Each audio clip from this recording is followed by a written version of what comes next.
અમારા અમિતભાઈને છે ને બહુ ફાસ્ટ ચાલવા જોવે એટલે મારી પહેલા તો આગળ વહી ગયા છે વાટે કહું છું દીપ પેલી ધડક કરી બે તો હું તો ફાવી ગયો યાર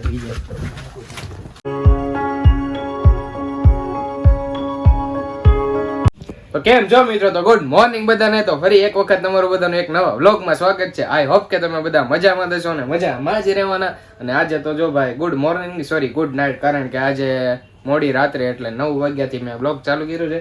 કારણ કે અમારે અચાનક જવાનું થયું છે અમદાવાદ. એમાં થયું એવું કે ભાઈનો મીટિંગ પણ છે અમદાવાદ ઓફિસ માટે, ને અમારે મીટિંગમાં જવાનું થયું છે. ભાઈને મીટિંગમાં મારે તો ન જવાનું, હજી હું જોબે ચડ્યો નથી, અને ભાઈને અમદાવાદ જવાનું થયું છે. અને કારણ કે ત્યાં 3 માથાનું મકાન છે ને એમને બંધ પડ્યું છે ને સાફ સફાઈ થોડીક કરવાની છે, એ કરી નાખીશું.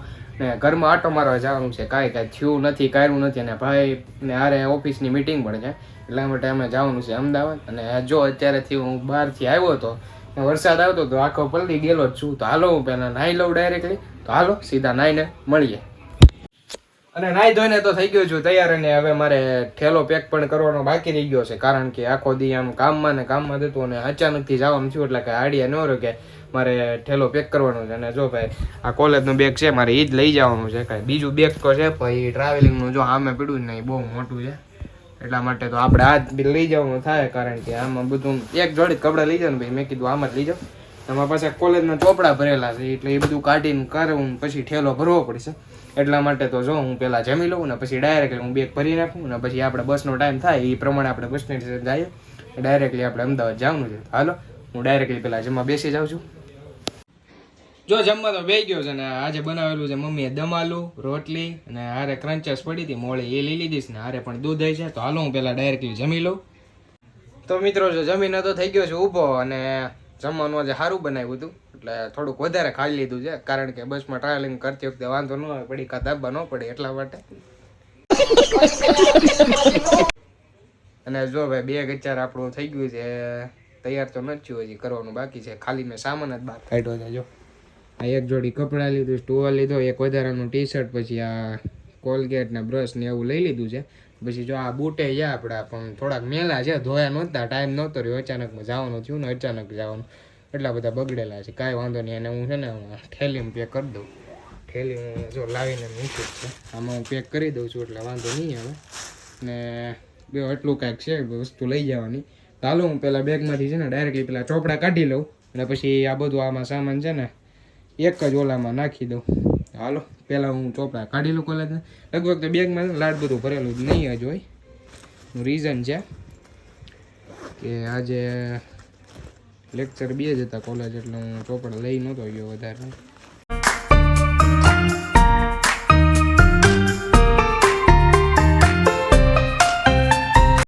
અને જો ભાઈ બેગમાંથી બધા કોલેજના ચોપડા કાઢી લીધા છે, ને કારણ કે આજે શનિવાર હતો એટલા માટે 2 જ લેક્ચર આવવાના હતા, એટલે નીતરે ચોપડા ઓછા જ હતા. જો એટલું કાંઈક સામાન હતો બેગમાંથી કાઢી લીધો છે. ને હવે આમાંની જે બાકીની વસ્તુ ઘટતી હોય ને એ એમાં તો ખાલી ઇલેક્ટ્રોનિકમાં એક ચાર્જર છે ફોનનું, બર્ડ્સ છે, એ જો મેં કેમ ચાર્જિંગમાં રાખ્યા અહીંયાથી અહીંયા. તો એ તો જો હમણાં હું ડાયરેક્ટલી લઈ લઉં છું. હાલો હું પહેલાં બેગ પેક કરી લઉં ફટાફટ.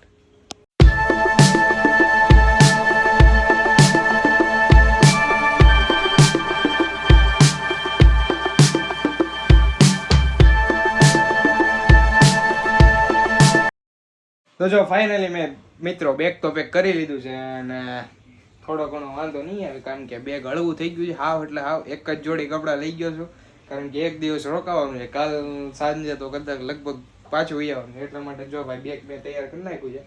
જો ભાઈ બેગ થઈ ગયું છે ફાઇનલ ડન, અને રેડી થઈ ગયું છે. હાવ હળવું છે, આમ કોકને એમ જ થતું હોય નહીં વિદ્યાર્થી છે, જો જાતા જાતા પડી પણ ગયું, કાંઈ વાંધો નહીં. તો હવે વાટ જોઈએ છીએ, બસ ની વાટ જોઈએ છીએ 12 વાગે, એટલે ડાયરેક્ટલી આપણે જાશું બસ સ્ટેન્ડ, અને ત્યાંથી પછી સીધા જાશું અમદાવાદ.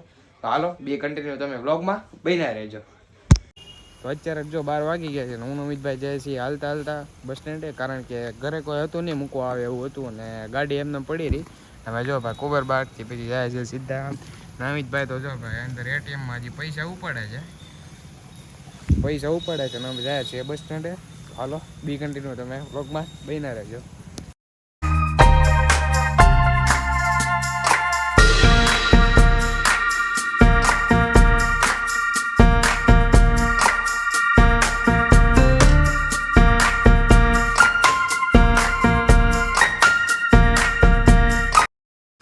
અમારા અમિતભાઈને છે ને બહુ ફાસ્ટ ચાલવા જોવે, એટલે મારી પહેલાં જો આગળ આવી ગયા છે વાટે રહે કહું છું તે બે આખો જો બસ સ્ટેન્ડે તમે પહોંચી ગયા છે.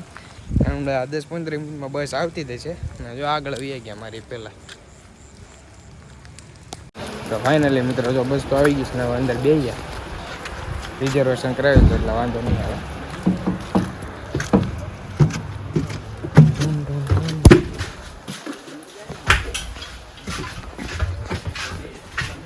પેલી ધડક કરી બે તો હું તો ફાવી ગયો યાર બીજા.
તો જો ફાઇનલી મિત્રો ભાઈના ઘરે તો પહોંચી ગયા છે ને એ બધું ધોળ ગોળ જ છે આખું ઘર, કારણ કે 3 મહિનાથી એમને બંધ હતું ને એટલા માટે છે. તો એ સાફ તો અમે કરી નાખશું અને બાકી આ વિડીયોને એન્ડ કરું છું. વિડીયો પસંદ આવે તો લાઈક કરી દેજો, ચેનલમાં નવા હોય તો સબસ્ક્રાઈબ કરવાનું ભૂલતા નહીં. હાલો મિત્રો મળીએ સીધા નવા વ્લોગ સાથે, બાય.